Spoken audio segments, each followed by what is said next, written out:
Morning, my front wheel skids. Loyal Tottenham fans, loyal Spurs fans. Thought I'd do a bit of research. The upcoming Derby Day. All the digital platforms. Ones where the keyboard warriors can post. Typing in the keyword Tottenham to come up with 101 people selling tickets.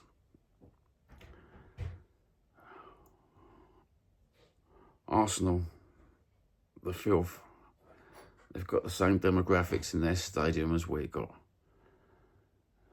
Little capitalist bastards selling their tickets. That's one game you don't sell your ticket for, isn't it? It's Tottenham, Arsenal, Arsenal, Tottenham. As a fan, that's one ticket that should never be exchanged. It's like the Willy Wonka Gold of the year of tickets. That's what it is. I've got a golden ticket. But yet, they've said it. Do you know what it is? Tottenham and Arsenal fans. The filth. We've got fair weather fans. That's what we've got. They won't come out in the cold. To Tarquin, I ain't going this week. The seats aren't thermal. They're not heated seats, bro. We'll go to the opera. That's all it is. They can't warm their tuchus on the seats, bruv. It's too cold for them to go and watch the football. Can you imagine that? Years ago. That was a game where you just put your big jacket on if it was in the winter, wasn't it? You know, it's time to get the scarf out, bruv. Get the scarf out, get the woolly hat out, get that fucking... You remember the Lonsdale cap? I've got one over there. The old Lonsdale caps. Chuck them on. That was time where you brought your pre-rolled and you just you watched one of the most classy games on earth. Because no matter what you like to think about the filth, we all hate them. But it's one of those games where all the other football clubs in the Prem go fuck themselves. This is the game that everyone wants to watch. Our team versus the filth.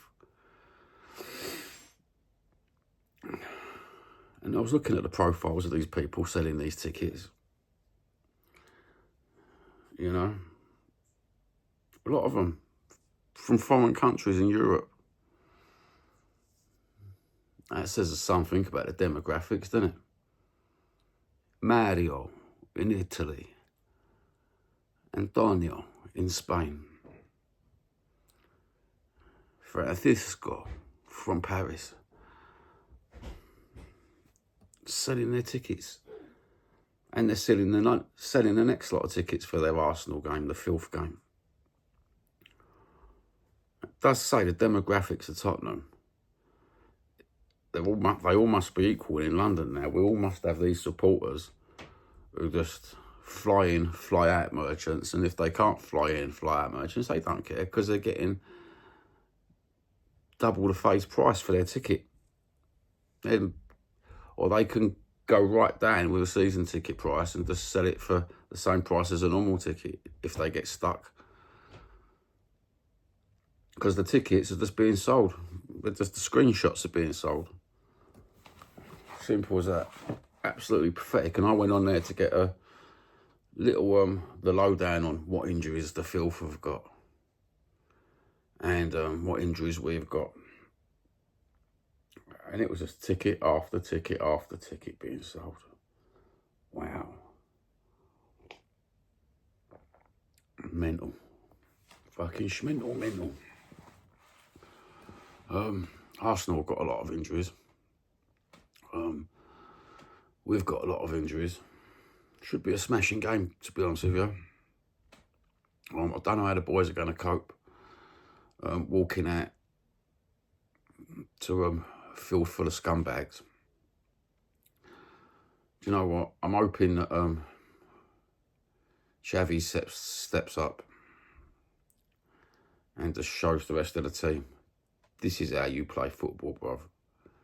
This is how you play football, and they all follow suit. We've had Johnson with a wonder goal in the international break, Xavi with a lovely goal. We've had a Sarr coming off, haven't we? We've had Bergval's concussion. Hopefully all that's better. Mickey van der Ven, I didn't see him playing in the last game for Holland, so he should be fresh. I'm just hoping that we have a good game, to be honest with you. I can't even give you a strategic rundown except for use the middle of the pitch. You can't keep doing this wing thing.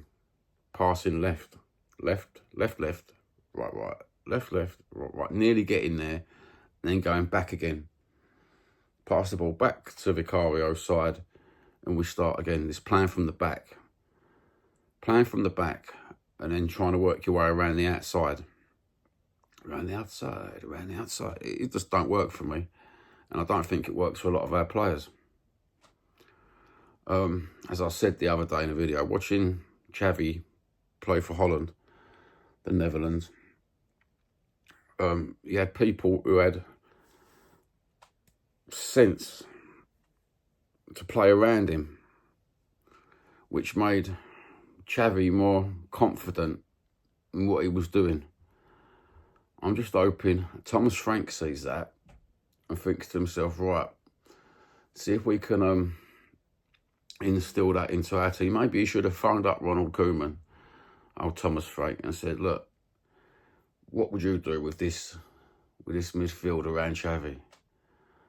Because I'm not putting all my eggs in one basket, and thinking to myself, this Moran is going to be Wonder Kid when he comes back after his Phantom of the Opera mask job. That's what's going to happen, isn't it? And I'm not going to put all my eggs in one basket with Solanke, because I'm a bit miffed that he's everywhere. He's everywhere in the world, Solanke, but on the football pitch. You know, we've had James Maddison, can't play football, but he can jump up and down with a Man United supporter and then do a YouTube video. I've not even watched that because I can't be bothered watching other football teams. It's just not my cup of tea. If it ain't Tottenham, then fuck off. But perhaps this is James Maddison's change of a career. You know, perhaps he's been told, look, you ain't got long on the football fucking front, brother. The other knee's going to go soon, and you're fucked. So he's trying to become this YouTuber, and where he's got the influence and the friends, you know, he can quickly flip from football to digital media, like they all do on YouTube, innit? You know, YouTube isn't a place no more for everybody in the world, Tom, Dick, and your uncle fucking Harry, to go on YouTube. Now we've got YouTube full of celebrities, which says to me that what a load of jank. Remember when YouTube was YouTube? You hardly got a celebrity on YouTube. Now you've got BBC pumping YouTube full of shit, and you've got fucking all the other fucking channel fucking programmers pumping YouTube full of shit, from Channel 4 documentaries on YouTube to fucking all the celebrities on TikTok, all trying to fucking take normal people's money. All these platforms were for Joe Public. And now, because they can't, because they've got this so bigger ego, these pricks. Such pricks. This is why I don't watch normal TV, because I already knew they was pricks. I had friends in the entertainment business, being brought up in Bethnal Green. You meet actors and stuff, and you realise 3/4 of them was pricks. And the stories I used to get off my mate Eric, when I used to fucking see him down Pleaches. Well, I tell you what, bruv. My mate Eric was in the entertainment business, and about 20 years older than me. And the stories I used to tell you, off the gossip stories that will never be told again. No one will ever repeat them. But the music business and the TV business actually full of pricks. Nearly all of them are pricks. And it just goes to show what TikTok's become now. You know, you've got the Beckhams on TikTok. Says it all, doesn't it?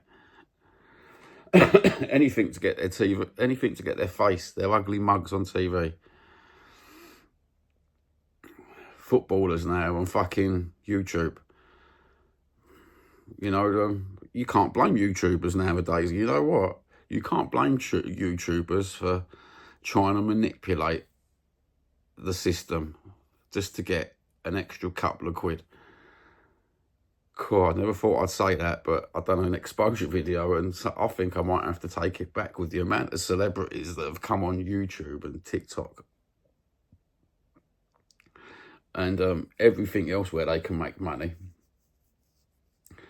Just do what you got to do, lads. Do what you got to do. If you've got to manipulate figures and buy packages, you do what you got to do, because I will support you more than I will support these fucking filthy scumbag celebrities. That's another moan, isn't it? Sounds like I'm jealous. No, I'm not jealous. It just makes me laugh. You know, there's that thing, your 15 minutes of fame, and these knockoff celebrities are just trying to pull this 15 minutes, just trying to stretch it, and they stretch it. I mean, you look at TikTok. Michael Barrymore on TikTok. Oh, mate, don't it make you sick? Makes you sick. He's out his nut, driving about at night, buying 2 bottles of milkshake in his latest video. And you can tell he stands out his nut. If that was me or you, we'd get the old Bill knocking at the door, saying, you know what, was you out your nut last night, Michael, buying them milkshakes? Because what person in their right mind at 2 o'clock in the morning goes and buys milkshakes from a fucking farm? One of those milkshake machines. What the fuck's that all about? And then we've got the fucking, what I said before, we've got Posh Spice and her son. He's got the most jankest right arm playing guitar to a Posh Spice record, and she's sitting there like she's a little fucking 19-year-old singing with a boyfriend. It was all a bit cringe, you know what I mean? Really cringe. And then to top it all off, we've got fucking Jake Paul, is it? Fighting Anthony Joshua. Oh, that'd be a good fight, wouldn't it? If he lasts more than 2 rounds, Jake Paul and Anthony Joshua, fucking, that's fixed, bruv. I expect him to come out and just fucking smash the geezer within 2 rounds. In fact, everything feels a bit fixed. Looking back at the Conor Benn fight with fucking Chris Eubank, all looks a bit... In fact, everything's looking a bit dirty, isn't it? Anyway, I'm going. Have a good one. Take care. Baked potato. God bless. Good health.